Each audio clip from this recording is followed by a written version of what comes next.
The Winwing Airbus MCDUs as well as the Boeing PFPs have finally been released. I finally got my Boeing 737 PFP from Winwing, and here are 3 things that I love about it and 3 things that I absolutely hate about it.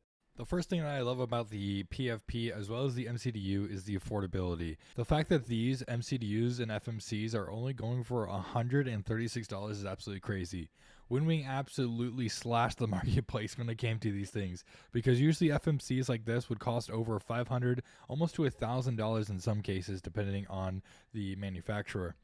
So definitely the affordability is one thing that I really do appreciate about the PFP. One thing that I strongly dislike when I was going over the PFP was the font. Although it's not a big deal, I think it's just not the same as the 737 font that we see in PMDG or in real 737s. I believe it's because of a copyright issue.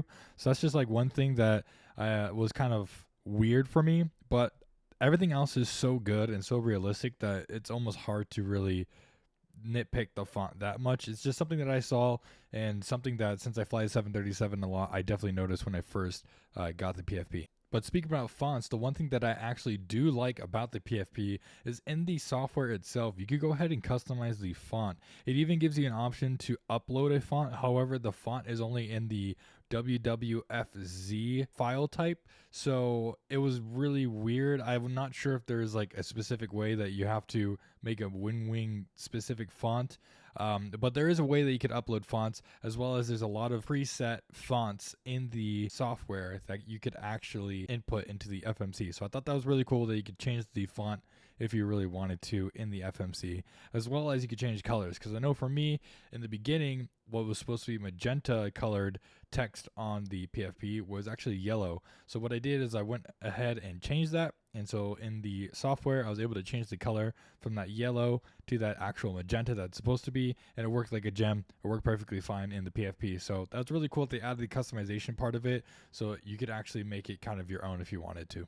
One thing I would also dislike about the PFP is the fact that the compatibility is not what I expected it should have been on day 1 of the release. What I mean by that is with the PMDG 737-800, it works, but it doesn't work for the 900, 600, or even the 700 aircraft. So that's going to be coming, I believe February 7th is the date on that. On their Instagram, they have a full breakdown of when things should be compatible, and the iFly Max is not going to even be compatible until the end of February. So I know it's probably a lot more complicated to get all these add-ons to work with a particular product, but it's kind of disappointing that on release it only works with one plane only. The third thing that I love about the PFP is the build quality. I was honestly expecting at the price point that I was going to have super graded, like that plastic that you'd see in 3D printed stuff.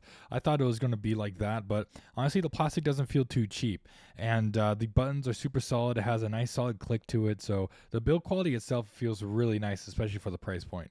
The last thing that I truly dislike about the PFP is the day 1 bugs that it had.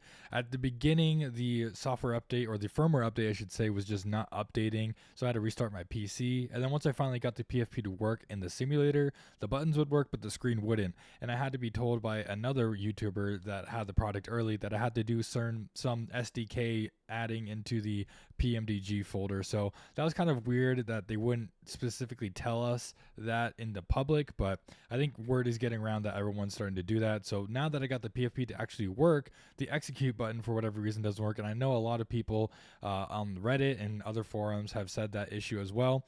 Basically, where if you go direct to a certain route, it freezes the entire PFP. You get executed in the PMDG FMC, and then it goes back to normal, but you can't execute it on the PFP, which is a little bit weird. Obviously, there's a workaround to it, so it's not the end of the world, but it's definitely a little bit weird that all these bugs are happening day 1. But it's honestly to be expected with a new product. Let me know down in the comments, do you like your PFP and MCDU? What do you like about it? What do you not like about it? Go ahead and comment down below. Make sure to leave a like, and have a good one.